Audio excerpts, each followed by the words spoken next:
म्हणजे ब्रह्म आहे तो अक्षर आहे, म्हणजे त्या ब्रह्माचा कधीही लय होत नाही, त्या ब्रह्माचा कधीही नाश होत नाही, असा ब्रह्मा अक्षर,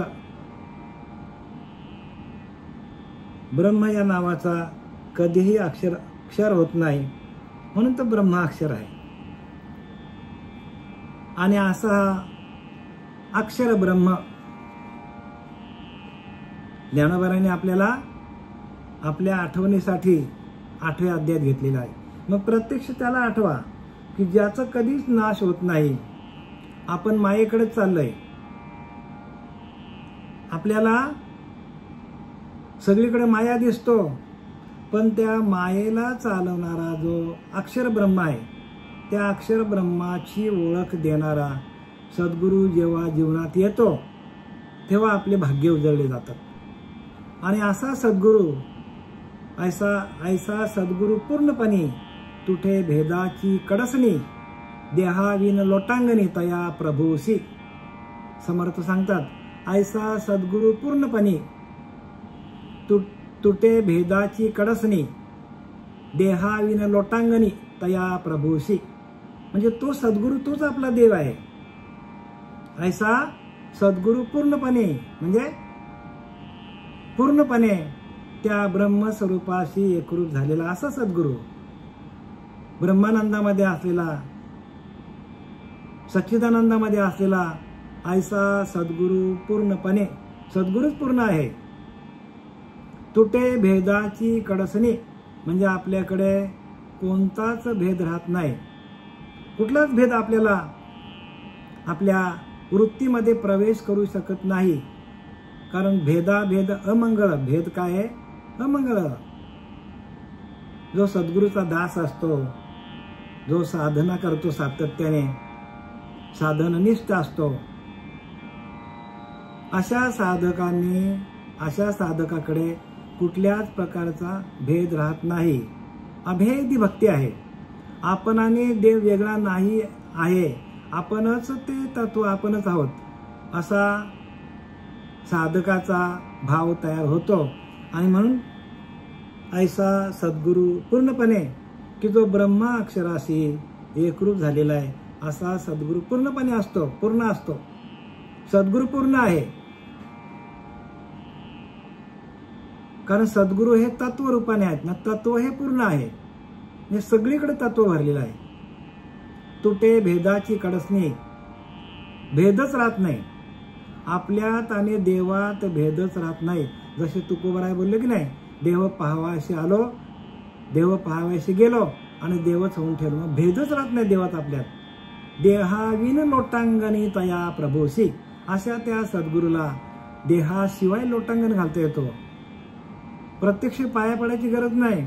देहाशिवाय लोटांगण म्हणजे देहबुद्धी निघून गेल्यानंतर आपोआपच त्या परब्रह्म तत्वाशी, त्या सद्गुरू तत्वाशी, सद्गुरू हे तत्व आहे आणि त्या तत्वाशी आपण एकरूप होतो. देहाविन आपण देहाला घेऊन आपण सद्गुरूंना नमस्कार करतो, पण तेही गरज नाही सांगतात समर्थ रामदास. देहाविन, देहाशिवाय आपण त्या सद्गुरूंना काय करतो? लोटांगण घालतो. आणि असा लोटांगण आपल्याला घालता आला तर सद्गुरूचं तत्व जे आहे ते आपल्या अंतःकरणामध्ये प्रकाशित होतो. ज्या वेळेला आपण अंतःकरणापासून वैराग्य, तेची जाणीचे महत्भाग्य आहे. म्हणजे आपल्या अंतःकरणातून आपल्याला वैराग्य यायला पाहिजे. सगळ्या विषयांचा माणसाला वीट यायला पाहिजे, प्रपंचाचा वीट यायला पाहिजे. मग प्रपंच सोडायचा नाही बरं का, प्रपंच करत राहायचा, पण त्याच्यामध्ये असायचा, पण असून नसायचा. आपले कर्तव्य सगळे करायचे. तो कर्म करी सकळे परी कर्मा बंधना तळे ना कळे. काय? कर्माच्या बंधनामध्ये अडकत नाही. असाच सत्शिष्य जीवनामध्ये पुढे जातो की सगळ्या प्रकारचे कर्म करतो. संसारामध्ये सगळ्यांशी बोलून चालून हसून खेळून राहतो, शरीराने राहतो, शरीराने सगळ्यांच्या बरोबर राहतो, पण मनाने तो त्या परब्रह्म तत्वाशी एकरूप झालेला असतो.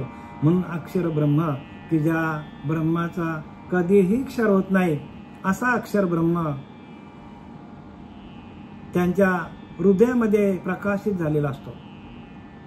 म्हणून इथं नाव का ठेवलेलं आहे, अक्षर ब्रह्म, की ज्या ब्रह्माचा कधीच क्षय होत नाही असा तो ब्रह्म. आणि त्या ब्रह्माशी आपण एकरूप होऊन आपलं भजन चाललं पाहिजे, आपली उपासना सातत्याने पाहिजे. उपासनेमधून भजनातून आपल्याला हे सगळं आनंद मिळतो. आणि त्या आनंदाचा आपण सातत्याने त्या आनंदाची आपण मजा घेणं, किंवा त्या आनंदाशी आपण एकरूप होणं, त्या आनंदाचा आपण स्वाद घेणं सातत्याने. तो स्वाद जो आहे, तो स्वाद एवढा परिमळ आहे की आपण सगळे स्वाद त्याच्या पुढे फिक्के होतील. त्याच्यामध्ये गोडवा एवढा आहे ना हरिनामामध्ये, की सगळे पदार्थ अमृताहुनी गोड लिहिले की ना, अमृताहुनी गोड नाम तुझे, म्हणजे अमृतापेक्षाही गोड नाम येते. असं ते नाम आपल्या हृदयामध्ये प्रकाशित होण्यासाठी येथे सातत्याने ब्रह्मज्ञानाचा उपदेश दिला जातो. आणि ते ब्रह्मज्ञान कुठे आहे, तर आपल्याचकडे आहे. आपणच परब्रह्म तत्वाशी एकरूप होणं या मनुष्य देहाला येऊन, आणि ते इति कर्तव्य प्रत्येक जीवाचं इति कर्तव्य आहे.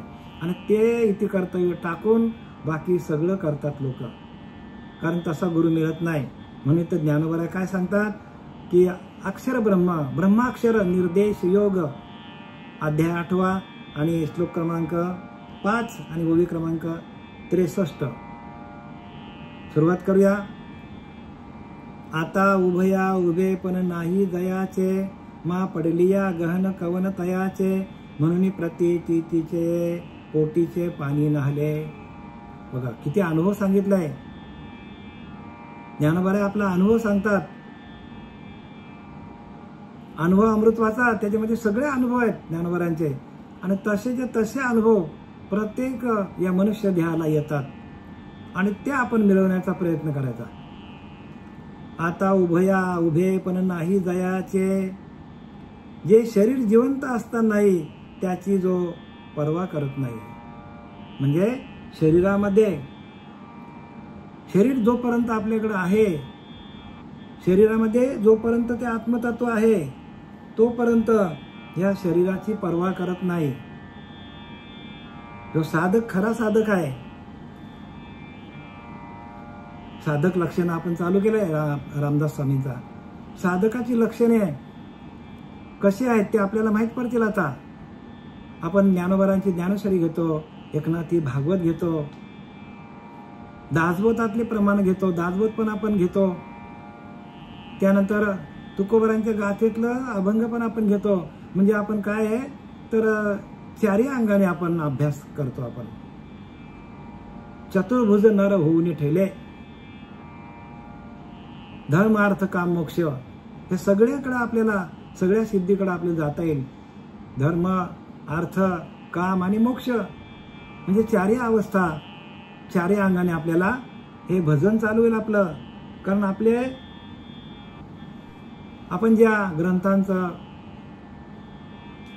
विवरण करतो ते ग्रंथ सगळे स्वानुभवाचे आहेत संतांच्या, आणि आपल्यालाही तसेच अनुभव येतील.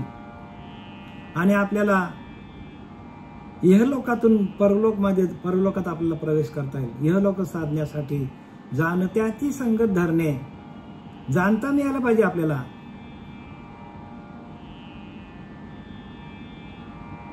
जो त्या आत्मतत्वाशी एकरूप झालेला आहे, जाणत्याने ऐसे न करावे, सार ते घ्यावे, असार ते जाणून ते जावे. म्हणजे जाणता जो आहे त्याने काय करायचं, सार तेवढंच घ्यायचं, आसार टाकून द्यायचं. लोकांनी काय केलं, आसारच घेतलाय, सार त्यांना भेटलाच नाही. आणि येथे सार भगवंत लिहिले का नाही, फलकट संसार, येथे सार भगवंत. संसार फलकट आहे सांगतात तुकोबऱ्या. समर्थ रामदास सांगतात, जाणत्याने ऐसेने करावे, सार ते घ्यावे. सार घ्या फक्त. सार काय आहे तर आपण जी साधना करतो, जे नाम आहे, त्या नामाशी एकरूप होऊन आपण जो भजन करतो, जो भजनाचा आनंद आहे, महावाक्याचा बोध आहे, तेच सार आहे. आसार ते जाणून त्याजावे, पण सार आसार करण्यासाठी आपल्याला पहिल्यांदा प्रगट पाहिजे हो तुमच्याकडे. प्रत्येक साधकाला या अनुग्रहातून, प्रबोधाच्या चिंतनातून जे आपल्याला आत्मज्ञान मिळतो, आपले सच्चिदानंद सद्गुरू श्रीपाद बाबा, रामदास बाबा, पांडुरंग देवेकर बाबा यांच्या कठोर तपश्चर्यातून आपल्याला जे अनुभव आलेले आहेत, ते अनुभव आपल्याला यायला पाहिजे. तर आपला सार काय आसार काय कळेल. नाही तर लोक आसारच घेतल्यात, सार बाजूला टाकलाय. येथे सार भगवंत, म्हणजे भगवंताशी एकरूप होऊन त्याचं भजन करणं, मग त्या भजनानंदामध्ये जाणं, हे सार आहे.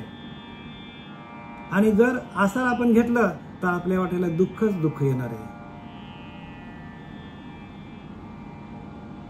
आणि म्हणून इथं काय सांगतात, आता उभया उभे पण नाही जायचे, मा पडली गहन कवन तयाचे. म्हणून प्रतीतीची पोटीचे पाणी नाहले. जर एकदा का अनुभव आला तर आपल्याला देहाचा निराश होतो आणि पोटातलं पाणी पण हलत नाही आपल्या, एवढा माणूस स्थिर होतो. काय लिहिले ते, प्रतीतीचे पोटीचे पाणी नाहले. प्रतीती म्हणजे आत्मप्रचिती आल्यानंतर आपल्या पोटातला पाणी पण हलत नाही, एवढा स्थिर होतो, एवढा स्थिर होतो माणूस.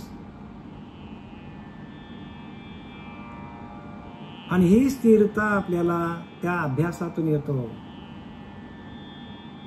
आणि तो अभ्यास आपल्याला देणारे श्रीगुरु आपल्या जीवनात आले.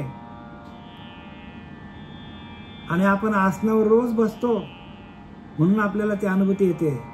प्रतीतीची बोलणे येते. ऐका, प्रचितीची लक्षणे, प्रचिती पाहतील ते शहाणे. आसनावर बसल्यानंतर आपल्याला जी प्रचिती येते, ती प्रचिती आल्यानंतर आपण शहाणे. प्रचिती विना दैन्यवाने आहेत. काही लोकांना प्रचिती नाही, त्यांची दैन्यवानी अवस्था आहे. म्हणून शहाणा तो धनी घेतो येथे. ज्ञानवरा सांगतात की नाही, शहाणा माणूसच हे साधन घेतो आणि त्या साधनेशी एकरूप होतो. संपूर्ण विषय साधनेचा ते बरं का. एक साधना नसेल आपल्याकडे, एक आपल्याकडे ध्यान नसेल, एक आपण आसन धारण करत नसू तर आपल्याला हे ज्ञान कळणार नाही. म्हणून अनुग्रह घ्या, साधना करा, साधना निष्ठ व्हा. कारण भगवंत आपल्या आतमध्ये आणि त्याची उपासना कशी करायची, त्याचं ध्यान कसं लावायचं. का पडली या गहन कवन तयाचे, म्हणजे आपल्याला दुःख काय येतो तर गहन कवन, म्हणजे आपल्या शरीराचा आपल्याला भान राहतो. मग शरीराचा विसर पडत नाही तोपर्यंत आपल्याला दुःख आहे. आणि आपण जर स्थिर झालो, एकरूप झालो ध्यान करता करता, तर आपल्या वाट्याला दुःखच नाही. इथं तेच सांगतात, जे शरीर जिवंत असताही त्याची जो परवा बाळगीत नाही. काही लोक म्हणतात आम्हाला ध्यान करताना भीती वाटतं. भीती काय, भीतीचा संबंध काय येतो का. आपण आपल्या आईला भीतो का, आपण आपल्या वडिलांची आपल्याला भीती वाटतो का, नाही वाटत आपल्याला. मग देव आपल्या आईसारखा आहे, देव आपल्या वडिलांसारखा आहे, मग आपल्याला भीती का वाटावी ध्यान करताना. जे पडल्यावर त्याचे दुःख कोणाला होणार.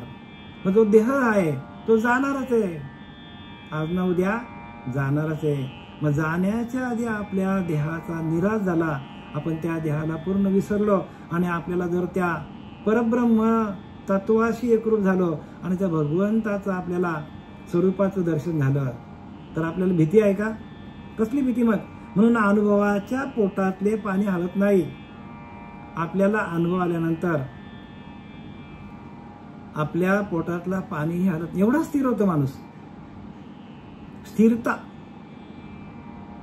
शांतता, एकाग्रता हे परमात्मा प्राप्तीचे लक्षण आहेत. आणि ती लक्षणं आपल्याकडे यायला पाहिजे. अंतकाली त्याच्या ब्रह्माविषयीचा अनुभव ढळत नाही बघा. आणि असा अनुभव आल्यानंतर ज्या वेळेला आपल्याला देह ठेवायची वेळ येतो त्यावेळेला आपल्याला काय होतं, साधकाला काय होतं तर ब्रह्माविषयीचा अनुभव ढळत नाही. त्या परब्रह्माच्या भजनातून आलेला आनंद, त्या परब्रह्माची साधना करता करता आलेला अनुभव आपल्याला तिथपर्यंत नेतो. अनुभव बरं का, अनुभव हाच परब्रह्म आहे. 14 ब्रह्मापैकी अनुभव हा ब्रह्म आहे आणि त्याचा उल्लेख इथे केलेला आहे. शब्द ब्रह्म, खम ब्रह्म, मितिकाक्षर ब्रह्म, सगुण ब्रह्म, निर्गुण ब्रह्म, चैतन्य ब्रह्म, अनुभव ब्रह्म. बघा, अनुभव हा ब्रह्म आहे. तदाकार ब्रह्म, हे सगळे ब्रह्माची 14 ब्रह्मांची नावं आहेत. त्यातला अनुभव ब्रह्म म्हणजे एकदा का आपल्याला अनुभव आला का तोच आपला ब्रह्म आहे. मला सांगा, एखाद्या माणसाला नोकरी लागते, कशामुळे लागते? तो एखाद्या कंपनीमध्ये गेल्यानंतर तिथे तो अनुभव घेतो आणि अनुभव आल्यानंतर मग तो दुसऱ्या कंपनीमध्ये जातो. का तर आपल्याला आलेले अनुभव आहेत आणि म्हणून अनुभवाच्या जीवावर तो संपूर्ण इंटरनॅशनल लेवलला जातो आणि कुठे कुठे नोकरी करतो. का? अनुभव आलेत म्हणून. तसं प्रत्येकाला या परमार्थ तत्वाचं, या परब्रह्माचं अनुभूती यायला पाहिजे. आणि अनुभूती आल्यानंतर आपण कधीही ह्या देहाला ठेवू शकतो, देहाचा निराश होऊ शकतो. या ओळीतून तेच सांगतात आपल्याला. काय सांगतात बघा, जे शरीर जिवंत असताही त्याची जे परवा बाळगीत नाही. शरीर जिवंत असताना आपण त्या परब्रह्म तत्वाशी एकरूप होऊन जातो आणि मग तिथून आपल्याला अनुभव येतात. म्हणून अनुभवाच्या पोटातले पाणी हलत नाही म्हणजे काय, स्थिर होतं माणूस.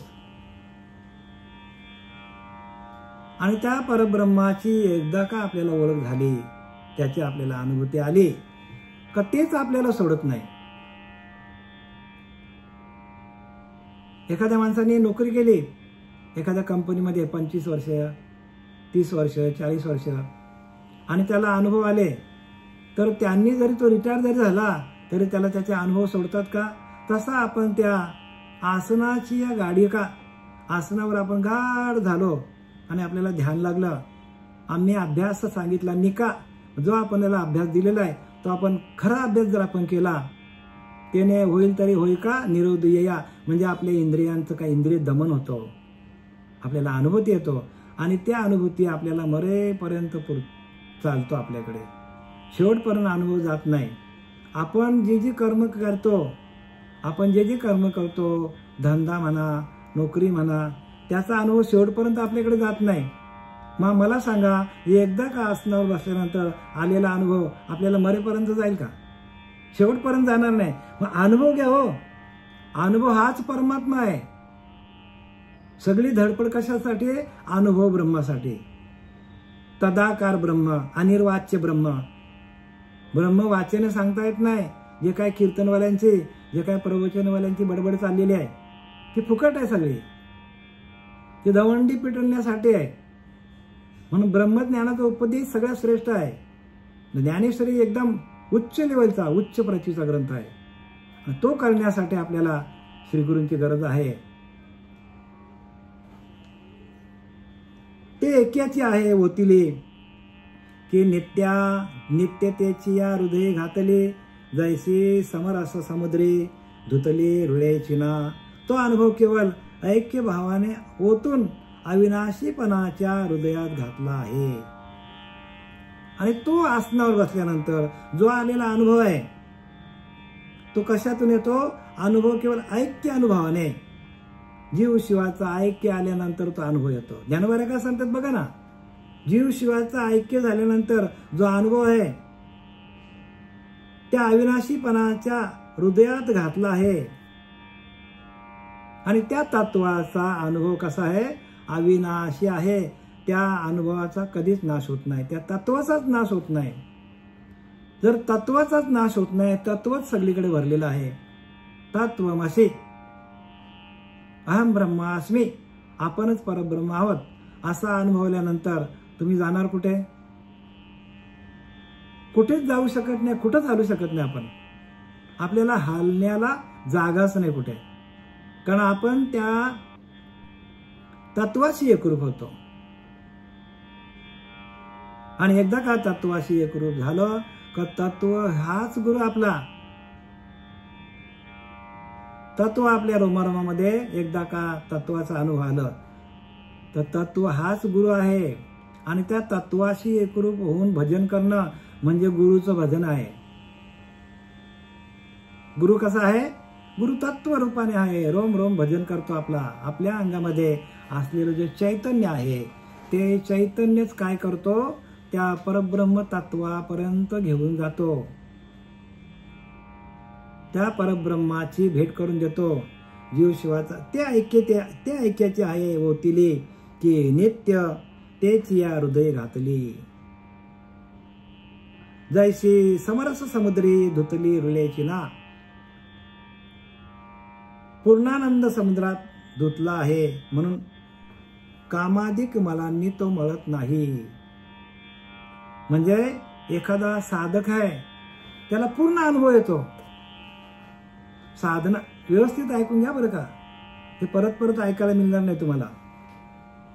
हे साधण्यासाठी सातत्याने आत्मचिंतन करावं लागतो. आत्मचिंतनातून आलेले बोलत. जयांतरी भगवंत अचल राहिला निवांत, तो स्वभावे जे बोलत ते ब्रह्मनिरूपण सांगतो तुम्हाला. स्वभावताच बाहेर निघतात. आणि म्हणून इथं काय सांगतात की पूर्ण आनंद समुद्रात धुतला आहे. म्हणजे आनंद रूपी समुद्रामध्ये जो धुतला जातो, आनंद रूपी समुद्रामध्ये साधकाचं मन बुद्धी चित्त धुतली जाते. आणि म्हणून ते काय होतात? कामाधिक मलांनी तो मळत नाही. म्हणजे कुठल्याच विषयांनी त्याचा अंतःकरण मलिन होत नाही. कुठल्याच विषयामध्ये तो अडकत नाही. कारण तो धुतला कुठे गेलेला आहे? तर पूर्णानंद समुद्रात. म्हणजे आनंद रूपी समुद्रामध्ये तो धुतलेला गेलेला आहे. समुद्र कुठला? आपला द्वैतातल्यानं सांगितलं बरं का. आनंद रूपी समुद्रामध्ये तो धुतला गेलेला आहे. रोजच्या रोज आनंद रूपी समुद्रामध्ये तो काय करतो? बुड्या मारतो. आनंद रूपी समुद्रामध्ये पोहण्यामध्ये पट्टीचा असा सद्गुरू असल्यामुळे त्याचे जेवढे साधक असतील त्या साधकांना पण तो काय करतो? त्या आनंद रूपी समुद्रामध्ये पोहायला शिकवतो.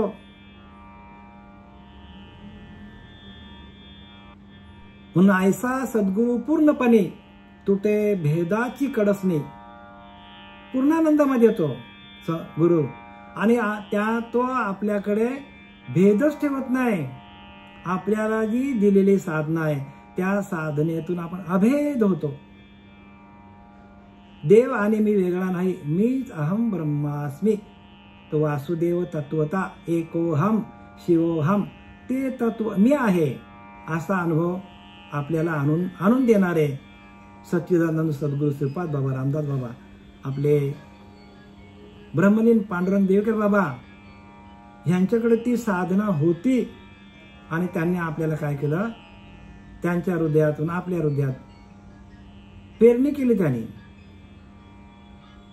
आणि ते आलेले अनुभव तुमच्यापर्यंत पोचवण्यासाठी की जे ज्ञानोबारांनी लिहिलेले आहेत,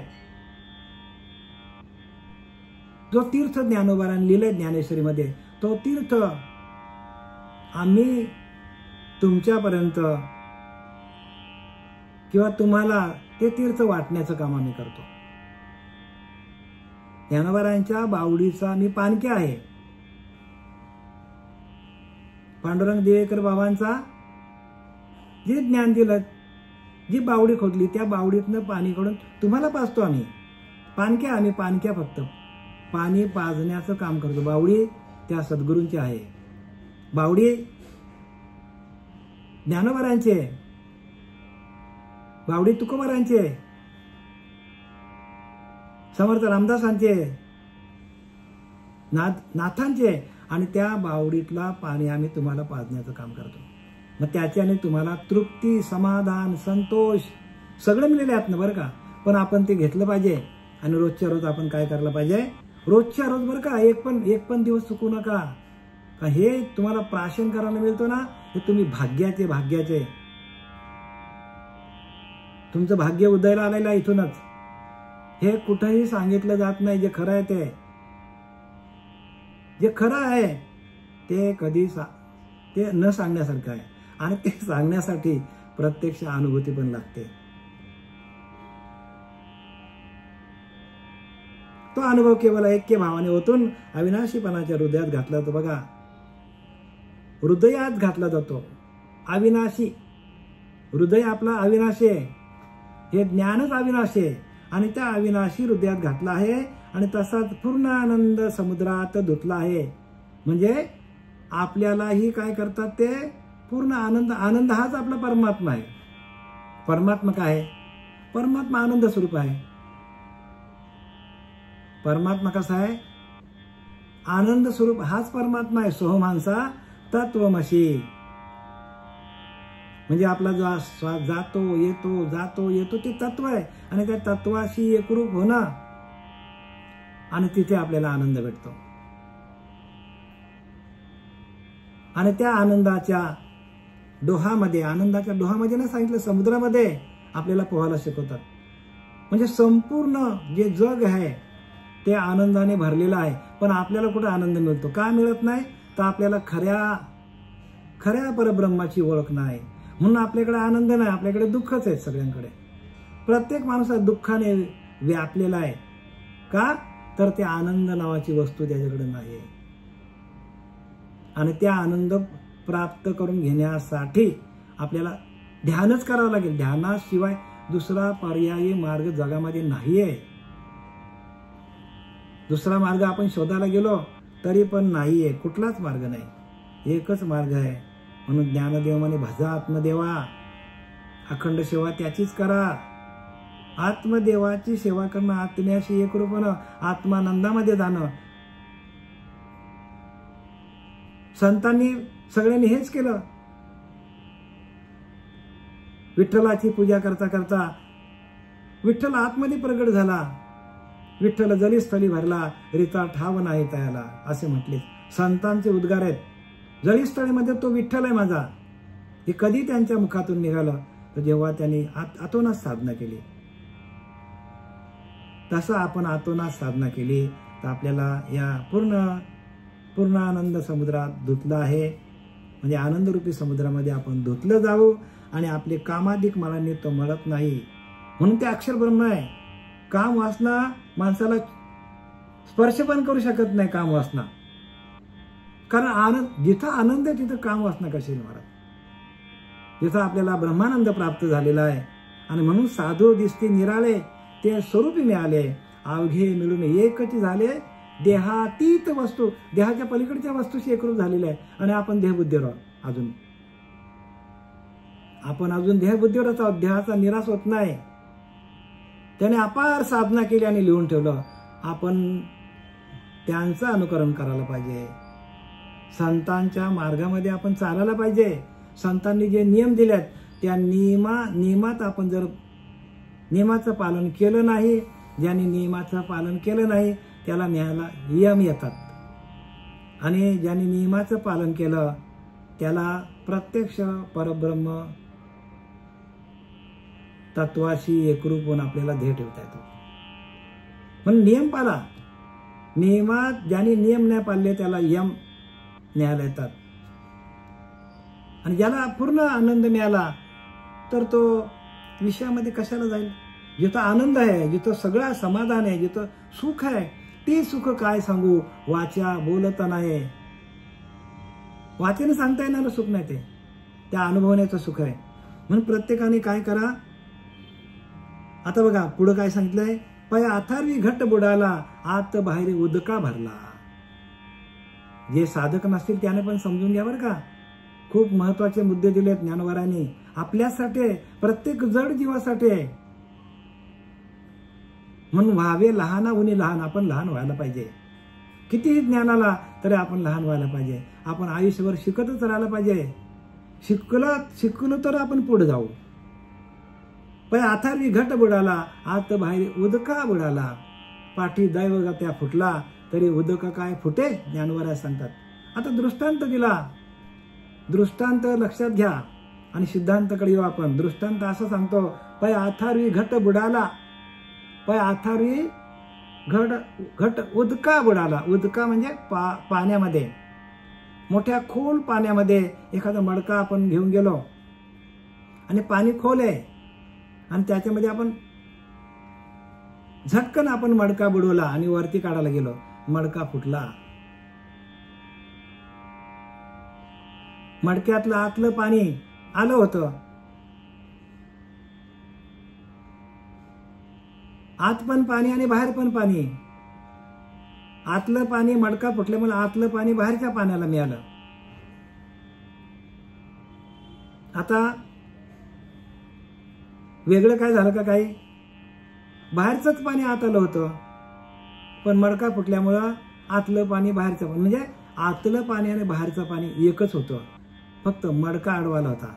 तसा आपल्याला आतला परमात्मा ना बाहेरचा परमात्मा एकच आहे, पण आपण मडक्यासारखं आपला देहबुद्धी आपली जात नाही, आपला शरीर भाव जात नाही.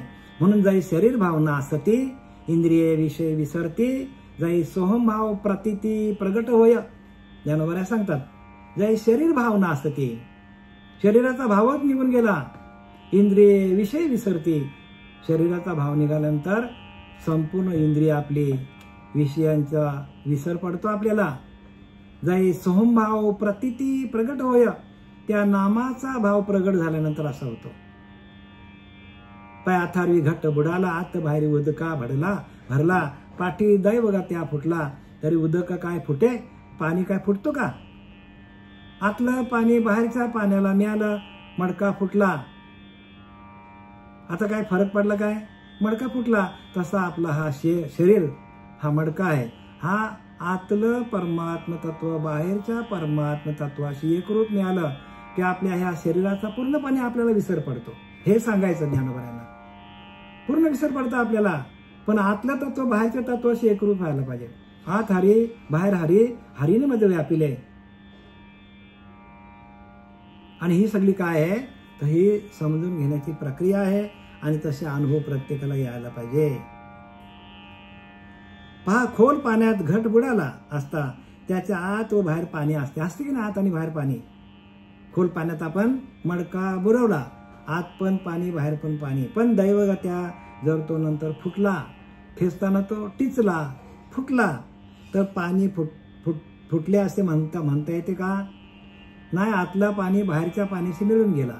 तसा आतलं तत्व बाहेरच्या तत्वाशी एकरूप झालं. आता आपल्याला या देहाचा पूर्ण विसर पडला. मग तसा आपल्याला देह ठेवता यायला पाहिजे.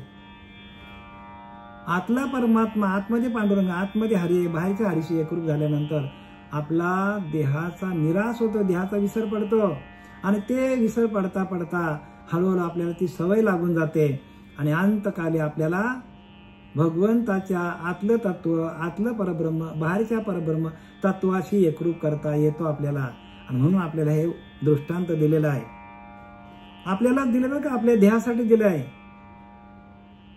म्हणून देहबुद्धी ती आत्मबुद्धी करावी सदा संगती. संतांच्या संगतीमध्ये सगळं ज्ञान आहे. देहबुद्धी जात नाही लवकर माणसाची. ना तरी सर्पे कवच सांडिले. आता दुसरा दृष्टांत. ना तरी सर्पे कवच सांडिले, का उबारेने वस्त्र फेडिले, तरी सांग पा काय मोडले अवेवा माझी. ना तरी सर्पे कवच सांडिले. जसा एखादा सर्प आहे, त्याने आपली कात टाकली, म्हणजे कवच म्हणजे वरती कातडी असते, आपल्याला दिसतो बघा जंगलात गेल्यावर. जंगलात गेल्यावर आपल्याला सर्पाने कात टाकलेली दिसते आपल्याला. मग त्या सर्पाला काय फरक पडतो का? काहीच फरक पडत नाही. का उष्णतेमुळे वस्त्र फेडून टाकले, खूप गरम झाल्याने वस्त्र आपण काढून टाकले, काय फरक पडतो का आपल्या शरीराला? काहीच फरक पडत नाही.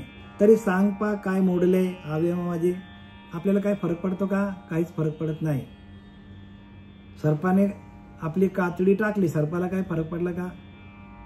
तसं आपण परब्रह्म तत्वाशी एकरूप झाल्यानंतर या देहाचा पूर्णपणे आपला विसर पडला.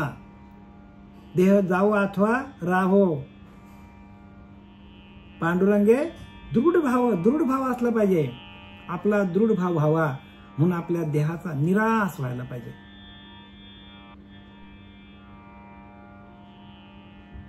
जोपर्यंत आपली अशी अवस्था होत नाही आपल्या मनाची, अंतःकरणाची, तोपर्यंत आपल्याला ज्ञानाला पूर्णत्व येत नाही. आणि आपल्या ज्ञानाला पूर्णत्व येण्यासाठी सर्व खलविदम ब्रह्म ही अवस्था व्हायला पाहिजे. सर्व खलविदम ब्रह्म म्हणजे सगळीकडे परब्रह्म भरलेला आहे, अशी अवस्था होण्यासाठी ज्ञानोबारांनी आपल्या स्वानुभवाच्या ओव्या लिहिलेल्या आहेत. आणि या ओव्या आपल्याला काय करतात? आपलं अंतःकरण शुद्ध करतात. आपल्या अंतःकरणामध्ये मलिनता आहे, ती मलिनता काढून टाकण्यासाठी आपण तुका म्हणे अंगी व्हावे ते आपण. तुकाराम महाराज सांगतात आपण संतांचं अंगीकरण करायला पाहिजे, तरीच महिमान कळू येईल. तरच आपल्याला जो काय संतांचा महिमा आहे, संतांनी काय लिहून ठेवलेला आहे, त्याच्यासाठी आपल्याला संतांसारखं व्हावं लागेल, तरच आपल्याला कळेल. म्हणून वैष्णव पंथामध्ये या, माळ घाला, ध्यान करा, नाही तर पुढचे दिवस खूप वाईट आहेत.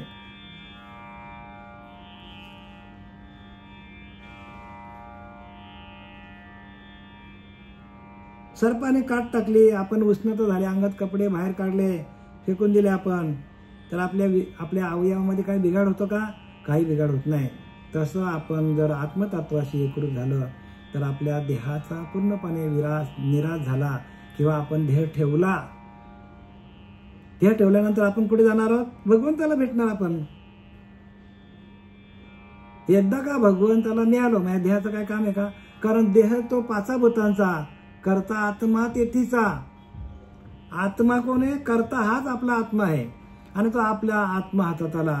मग देह आज न उद्या जाणार आहे. देह तर पाचांचे झाले, हे पाचा भूतांचा आहे, पण करता आत्मा करता. मग आपल्याला करता आपल्या हातात भेटला. मग आता आपल्याला काय कमी आहे का? भगवंतच आपल्याला भेटला, माझ्या देहाचं काय काम आहे का? मग आपल्याला भजन करता करता जर आपल्याला तो देव भेटला आणि आपल्या शरीराचा पूर्णपणे विसर पडला तर आपल्याला किती आनंद असेल याची त्यांनी कल्पना करा ना. मग त्या आनंदाशी आपण एकरूप झालो. आनंद हाच भगवंताचा स्वरूप आहे. भगवंत आनंद स्वरूप आहे, भगवंत चैतन्य स्वरूप आहे, भगवंत सत्ता स्वरूप आहे. भगवंत कसा आहे? नाद रूप, ज्योती रूप, चैतन्य रूप, सत्ता रूप, साक्षी रूप, स्वरूप, ऐसे नामे. भगवंताची नावे आहे ती. समर्थ रामदासाने लिहिलंय. भगवंत कसा आहे? नाद रूप आहे, नाद ब्रह्म आहे, ज्योती रूप आहे, सत्ता रूप आहे, चैतन्य रूप आहे, साक्षी रूप आहे आणि भगवंताची नामे आहेत. बघा, हे उच्च लेवलचं ज्ञान आहे, समजून घ्या. हे ज्ञानोबारांनी लिहिले, सगळ्या संतांनी हेच लिहिलंय. पण आपण तिथपर्यंत जात नाही, आपली मजाल तिथपर्यंत पोचत नाही. आपण सगळ्या पूजा अर्चा घरातलंच करत बसलोय. संतांना शरण जायला पाहिजे. संतांना शरण गेल्या विना न कळे नाम. संतांना शरण जात नाही तोपर्यंत आपल्याला त्याची अनुभूती येणार नाही. संताविना प्राप्ती नाही, ऐसे वेद देत शिवाय. संतांच्या शिवाय हे प्राप्त होत नाही. तैसा आकार हाच भ्रशे, तैसा आकार हाच भ्रशे. वाचुनी वस्तू ते साचलीची असे, तेची बुद्धी झाली विसकुसे कैसे न्याता. बघा काय सांगतात. त्याचप्रमाणे वरवर दिसणारे मिथ्या शरीर नाश पावले. बघा इथं आलो की ना आपण. वरवर दिसणारे आपलं शरीर जो आहे त्याचा एक दिवस नाश होणार आहे. मग जे शरीर ज्या शरीराला जे चालवणार आहे ते अक्षर ब्रह्म आहे, ते परब्रह्म आहे आणि तिथपर्यंत आपल्याला जायचं आहे.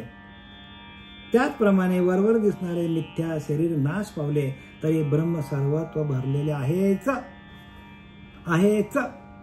ब्रह्म सर्वीकडे भरलेला आहेच. अर्जुना मी नसे ऐसे कवन ठाऊ असे, परी प्राण्याचे दैव कैसे जे माते न देखती.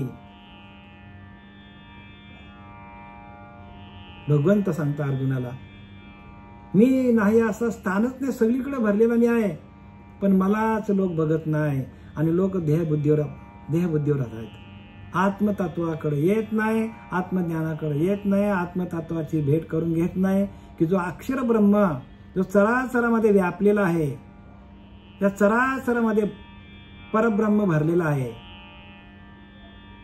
म्हणून जाणी जे परमात्मा निर्गुण तयासीच म्हणजे ज्ञान, त्या वेगळे अज्ञान सर्व काही. समर्थ रामदास सांगतात, निर्गुण परमात्मा आहे, निराकार आहे, निसंग आहे, निस्ते निरावयव आहे, अज आहे, ध्रुव आहे. तो येत नाही, जात नाही, तो सगळीकडे भरलेला आहे. मग त्याची ओळख आपल्याला कधी मिळेल? त्याची ओळख घेण्यासाठी तो अक्षर ब्रह्म आहे आणि त्या अक्षर ब्रह्माशी आपण एकरूप होणं आणि त्याला प्राप्त करणं हे प्रत्येक जीवाचं इति कर्तव्य आहे. आणि ते इति कर्तव्य निभवण्यासाठी तस्सा सद्गुरू मिळाला पाहिजे. तस्सा बरं का, गुरु भरपूर आहेत आणि जो गुरु साधना करायला सांगत नाही, ध्यानाला बसत नाही, ते गुरु काय कामाचे? शिष्यासन लविती साधन न करविती इंद्रिय दमन, आयशा अडक्याचे गुरु 3 मिळाले तरी ते जावे, फेकून द्यावे सांगतात रामदास स्वामी. शिष्यासन लविती साधन, शिष्याला ध्यानाला बसवत नाही. न करविती इंद्रिय दमन, ध्यानाला बसून इंद्रिय दमन कसं करायचं, इंद्रियांना रामरूप कसं करायचं.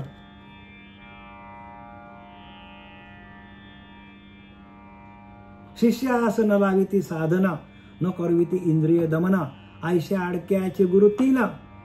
असे अडकणारे गुरु आहेत. ते पण अडकले, आपल्याला पण अडकवतील. ते तर जातील, आपल्याला पण घालवतील. आयशा अडक्याचे गुरु 3 मिळाले तरी फेकून द्यावे सांगतात. समर्थ रामदास बोलतात बरं का, हे बाबुल महाराज बोलत नाही, समर्थ रामदासांचे वाक्य आहेत. ते ध्यानाला बसवत नाही, इंद्रिय दमन कसं करायचं शिकवत नाही, सर्व इंद्रियांच्या वृत्ती घेऊन आपल्या हाती, बुद्धी आत्मया मिले एकांती प्रिया जैसी. ज्ञानवरा सांगतात ही सगळी प्रक्रिया आहे. सर्व इंद्रियांच्या वृत्ती घेऊन आपल्या हाती, बुद्धी एकांती मिले, बुद्धी आत्मया मिले एकांती. या बुद्धीने एकांतामध्ये जाऊन आपल्याच आत्म्याशी एकरूप जोपर्यंत आपण होत नाही तोपर्यंत आपल्या देहाचा निराश होत नाही. प्रिया जैशी, जशी प्रिया आणि प्रियकर जशी पती पत्नी एकांतात जाऊन भोग घेतात, तसं आपल्याला काय करायला पाहिजे, आपल्याच आत्म्याशी आपण एकरूप कसं व्हायचं, जीव ब्रह्माचा ऐक्य कसा करून घ्यायचा, या मायेला त्या ब्रह्माचा भोग कसा लावून घ्यायचा. सगळी साधना आहे, सगळ्या प्रक्रिया आहेत आणि त्या प्रक्रियेच्या माध्यमातून आपल्याला ज्ञान होतं बरं का. प्रत्येकाला, तुम्हाला तुमच्याकडे पण तो परमात्मा आहे, तुमच्याकडे जीव शिवाचा ऐक्य आहे आणि ह्याच देहामध्ये आपल्याला ते, ह्याच नरदेहाला येऊनच आपल्याला ते मिळतं, प्राप्त होतं.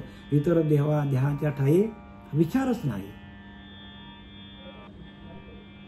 प्रत्येकाने काय करा, सिरियसली घ्या आणि करा हे, कारण याच्याशिवाय संताविन प्राप्ती नाही. संत भेटले पाहिजे.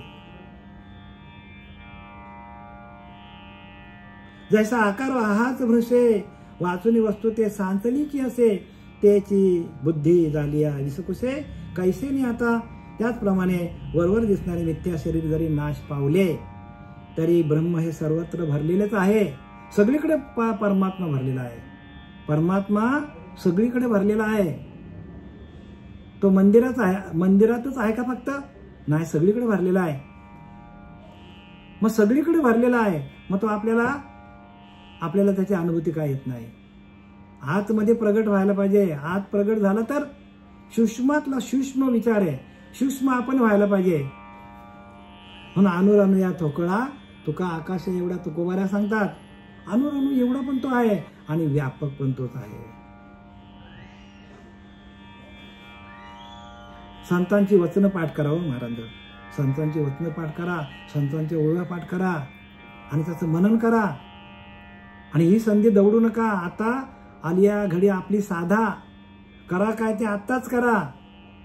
हा नरदे गेल्यानंतर काहीच नाही, गेलो अधोगतीला आपण. करा काय ते आता करा, आली या घडी आपली साधा.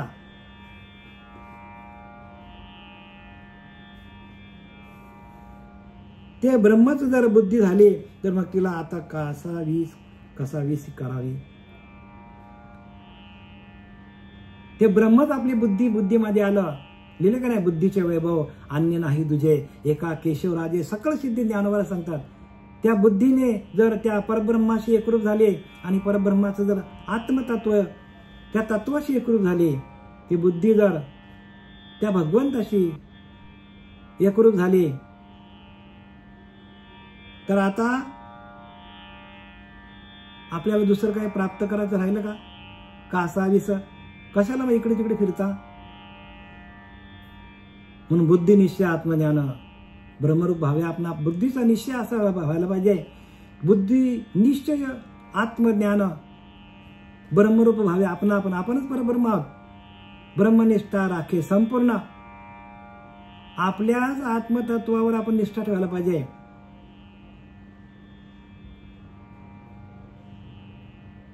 बुद्धी निश्चय पूर्ण परब्रह्मे.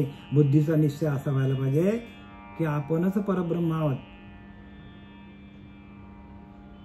आणि अशी अवस्था ऐशी अवस्था न जोडता पार्था, जे ते सर्वता दुःखच सांगितले हो. ऐशी अवस्था न जोडता पार्था, जे तेची सर्वता दुःख. जे जगणं आहे ते सगळं दुःखच आहे सांगतात.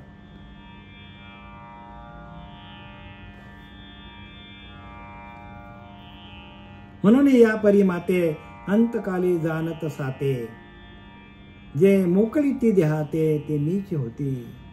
म्हणून अशा रीतीने अंतकाली माझे स्मरण ठेवून जे देह सोडतात ते मद्रूप होतात. आपल्याला असं देह ठेवता यायला पाहिजे. ज्ञानोबाने आपल्याला ज्या वया सांगितल्या तर कशासाठी सांगितल्यात, तर आपल्याला असं होऊन आपल्याला देह ठेवता यायला पाहिजे. मग आता ज्याचा त्यांनी विचार करा बरं का, ज्याच्या त्यांनी कराव्या बळकट बुद्धी. तुमची बुद्धी बळकट करा. ज्ञानोबा काय सांगतात ते समजून घ्या. ज्याच्या त्यांनी कराव्या बळकट बुद्धी. आपली बुद्धी बळकट कशी होईल? आपण काय करतो? आपण कुठल्या देवांची पूजा करतो? आपण चुकीचं करतो. एका ठिकाणी माऊली सांगतात की ज्या नद्या पूर्व दिशेला निघणाऱ्या नद्या पश्चिमेला कधी पोहोचतील का? थोडक्यात सांगतो तुम्हाला. आपल्याला जायचं मुंबईला आणि आपण बसलोय कसारा गाडीत, पोचू का आपण? मग आपल्याला ज्या गाडीत आपण बसायला पाहिजे, मोक्षाची गाडी, त्या मोक्षाची गाडीत आपण बसलेलोच नाही. प्रत्येकाची इच्छाच नाही की मला मोक्ष व्हावा. प्रत्येक माणूस संसारामध्ये अडकलेला आहे. जे दिसतं ना संसारामध्ये, या प्रलोभनामध्ये माणूस अडकलेला आहे. म्हणून सर्व सांडून मला शोधा मधला समर्थ रामदासांनी सगळं टाका आणि मला शोधा. ऐसा देवची बोलेला. देव सांगता रे बघ बाबा, सगळं हे टाक आणि मला शोध. परी लोकी अमान्य केला शब्द भगवंताचा. म्हणून नाना दुःखे भोगीते. आपल्याला दुःख वाटायला काय येतात? आपण देवाचा शोध घेत नाही आणि आपण बसलो सगळ्या पूजा अर्चा करत. देव तर आतमध्ये आपण शोधतो बाहेर.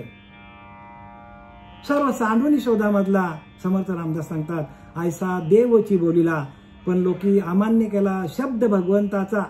म्हणून नाना दुःखे भोगीते. सर्व काळ कष्टी होती. मनी सुखाची चिंतिती परिते कायचे.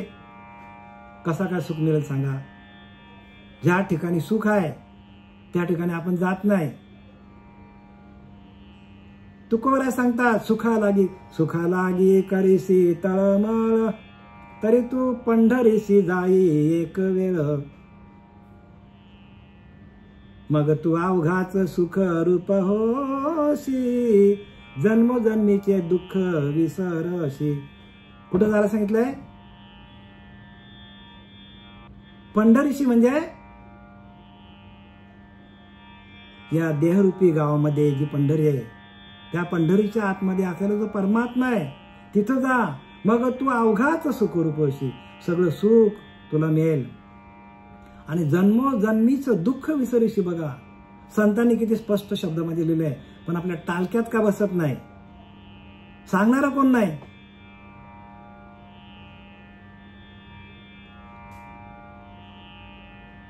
म्हणून तेची संत ज्यांचा हेत विठ्ठली, नेनती काय टानाटोना, नामस्मरणा वाचुनी. संत काय शिकत नाही, फक्त नामस्मरण करा.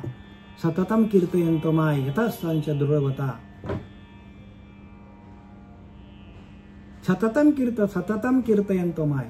सातत्याने तुमचं कीर्तन चिंतन अखंड चाललं पाहिजे. आणि तोच तुमचा दृढव्रत असला पाहिजे. माझं अखंड चिंतन कसं होईल, अखंड चिंतन विठोबाचं कसं होईल, याच्यासाठी सर्व जी दिलेली साधनं आहे, संपूर्ण ग्रंथ ह्याच्यासाठीच लिहिले आहेत की आपलं अखंड नामचिंतन कसं होईल. भगवंताचं नामस्मरण करता करता आपल्याला देह कसा ठेवता येईल याच्यासाठी शास्त्र आहेत. पूजा अर्चा करण्यासाठी नाही बरं का. पूजा अर्चा करण्यासाठी गुरुची गरज नाही.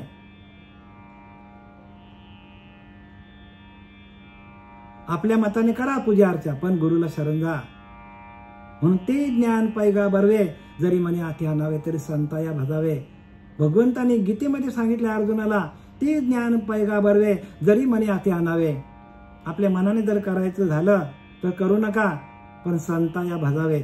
संतांची सेवा करा. संताविना प्राप्ती नाही. ते ज्ञानाचा कुरूट आहे. तो ज्ञान केवढं त्यांच्याकडं, ज्ञानाचा ठेवा आहे त्यांच्याकडे. ज्ञानाचा कुरुठा ते सेवा दारवंटा.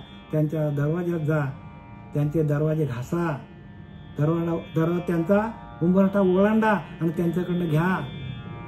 ते स्वाधीन करी सुभटा ओळगुनी. अरे अर्जुना, ती ज्ञान साध्य करून घे. ओळखून गुरु ओळखा आणि मग गुरुला शरण जा.